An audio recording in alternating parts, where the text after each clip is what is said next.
പ്രിയ സുഹൃത്തുക്കളെ, നന്മയുടെ ഒരു നല്ല ദിവസം. ആലപ്പുഴയുടെ ഒരു ചെറു ഗ്രാമത്തിലിരുന്ന് ഈ പ്രഭാതത്തിൽ ഈ വീഡിയോ ചെയ്യുമ്പോൾ ചന്നം ഭിന്നം പെയ്യുന്ന മഴയുടെ താളം കർണപുടത്തിൽ വന്ന് പതിക്കുന്നുണ്ട്. മഴ പൊതുവെ സുഖമുള്ളതാണ്. മണ്ണിനെ സ്നേഹിക്കുമ്പോൾ ആഞ്ഞൊന്ന് പുണരാൻ പതുക്കെ ഇറങ്ങി വരുന്ന ഒരു തണുത്ത ഭാവമാണ്. അതിനെ സ്വീകരിക്കാൻ മലർക്കെ കിടന്നുകൊണ്ട് ആഗ്രഹിക്കുന്ന മണ്ണും അതിൽ നിന്ന് മുകളിലേക്ക് പൊന്തി വരുന്ന ചെടികളും ജീവജാലങ്ങളും ഒക്കെ ഇതൊക്കെ പ്രകൃതിയുടെ നല്ല നല്ല ഭാവങ്ങളാണ്.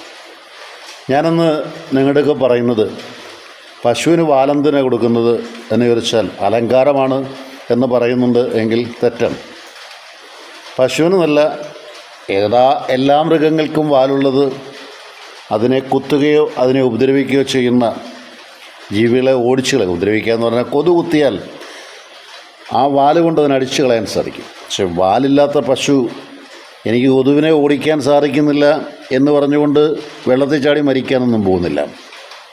അതുകൊണ്ട് നമുക്ക് നമ്മുടെ ഉള്ള കഴിവുകളെ കണ്ടെത്തുക എന്നതാണ് പ്രധാനപ്പെട്ടത്. ഇല്ലായ്മയെക്കുറിച്ച് ദുഃഖിക്കാനല്ല ജനിച്ചിരിക്കുന്നത്. നെപ്പോളിയനെ യുദ്ധം ചെയ്യാൻ പഠിപ്പിക്കരുത്. ഹിറ്റ്ലറിനെ ഭീകരത പഠിപ്പിച്ച് വളർത്തേണ്ട കാര്യമൊന്നുമില്ല. മദർ തെരേസയെ ദാനം ചെയ്യാനും പഠിപ്പിക്കേണ്ട. നമ്മുടെ കഴിവുകൾ എന്ത് എന്ന് കണ്ടെത്തുകയാണ് ഇന്നത്തെ ദിവസത്തിൻ്റെ പ്രത്യേകത. ഇന്ന് എൻ്റെ MA സൈക്കോളജിക്കാർ പരീക്ഷ എഴുതുന്നുണ്ട്. ഞാൻ അവരോട് രാവിലെ പറഞ്ഞൊരു വാക്ക് മാത്രം പറയാം. നിങ്ങളെക്കൊണ്ട് സാധിക്കും. ഈ കടൽ നീന്തിക്കടക്കാൻ നമുക്ക് സാധിക്കും. ജീവിതമാണ് വലുത്, പരീക്ഷയല്ല. പരീക്ഷ പാർട്ട് ഓഫ് ഇറ്റ്. പട്ടിണിയല്ല വലുത്, ജീവിതമാണ്. പട്ടിണി ഒരു ഭാഗം മാത്രം. എൻ്റെ ജോലിയല്ല എനിക്ക് പ്രധാനപ്പെട്ടത്, എൻ്റെ ജീവിതമാണ്. എൻ്റെ ജീവിതമാണ് എനിക്ക് പ്രധാനപ്പെട്ടതെങ്കിൽ എൻ്റെ ജോലി എൻ്റെ 1000-1 അംശത്തിൽ1 മാത്രമാണ്. ഞാൻ ചിന്തിക്കുന്നതാണ് ഏറ്റവും വലുത് അല്ല. എൻ്റെ ചിന്ത എൻ്റെ ജീവിതത്തിൻ്റെ 1 മാത്രമാണ്. അപ്പോൾ എന്താണ് വലുത്? ജീവിതമാണ്. ജീവിതം പടവെട്ടിയെടുക്കണമെന്ന് ആഗ്രഹമുള്ളവർക്ക് ഇതെല്ലാം ചെറിയ ഗോവേണികളാണ്. അപ്പോൾ നിങ്ങളൊന്ന് ഓർക്കുക, നിങ്ങളുടെ ബുദ്ധിയുടെ ഗോവേണി, നിങ്ങളുടെ ശരീരത്തിൻ്റെ ഗോവേണി, നിങ്ങളുടെ മനസ്സിൻ്റെ ഗോവേണി, നിങ്ങളുടെ പ്രവൃത്തി തലത്തിൻ്റെ ഗോവേണി. എത്ര ഗോവേണിയുണ്ട് ഇവിടെ? ഇങ്ങനെ ഏത് ഗോവേണിയിൽ ആദ്യം കയറണം തീരുമാനിക്കുന്നത് താങ്കളാണ്. പുറത്തു നിന്നവർക്ക് ഉപദേശിക്കാം. പ്രവർത്തിക്കണമെങ്കിൽ നിങ്ങൾ മാത്രമേ കാണുകയുള്ളൂ.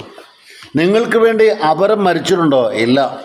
ചിലപ്പോൾ കാണും, സുഹൃത്തുക്കൾക്ക് വേണ്ടി മരിക്കുന്നവരുണ്ടാവും. പക്ഷേ എങ്കിലും നിങ്ങൾ മരിക്കേണ്ട ദിവസം നിങ്ങൾ മാത്രമേ മരിക്കാനൊക്കെ ഉള്ളൂ.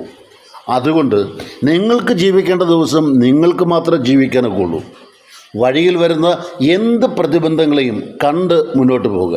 പ്രതിബന്ധങ്ങളെ കാണുന്നതിനേക്കാൾ കൂടുതൽ ഒരിക്കലും മനസ്സിൽ പ്രതിബന്ധങ്ങളെ താലോലിക്കരുത്. അവിടെ നമുക്ക് കാണാനുള്ള ദീർഘദൃഷ്ടി മാത്രം മതി. പക്ഷെ വേണമെന്നറിയോ, നമ്മുടെ മുമ്പിലുള്ള അവസരങ്ങളെ കണ്ടെത്താനുള്ള ഒരു തീക്ഷ്ണമായ ഒരു അന്വേഷണ ത്വരത ഇത് നിങ്ങൾക്കുണ്ടാവട്ടെ.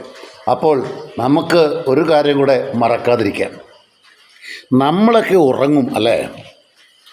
ഉറങ്ങുമ്പോൾ ചില വേട്ടപ്പട്ടികളൊക്കെ നമ്മളെ വേട്ടയിടാൻ ആഗ്രഹിക്കും. കാട്ടിലെ ഗുഹയിൽ പാത്തിരിക്കുന്ന അല്ലെങ്കിൽ കാട്ടിലെ ഗുഹയിലിരിക്കുന്ന സിംഹം പുറത്തിറങ്ങുന്നിടം വരെ മാത്രമേ വേട്ടക്കാരന് ആരോഗ്യമുള്ളൂ. കാട്ടിലെ മൃഗം സിംഹം പുറത്തിറങ്ങിയാൽ വേട്ടക്കാരനകത്ത് കയറും. നിങ്ങളുടെ ഉള്ളിലെ വേട്ടക്കാരനെ കണ്ടെത്തുക. ഒരു ആഫ്രിക്കൻ പഴമൊഴിയാണ്. കാട്ടിലെ സിംഹമാണ് നിങ്ങൾ.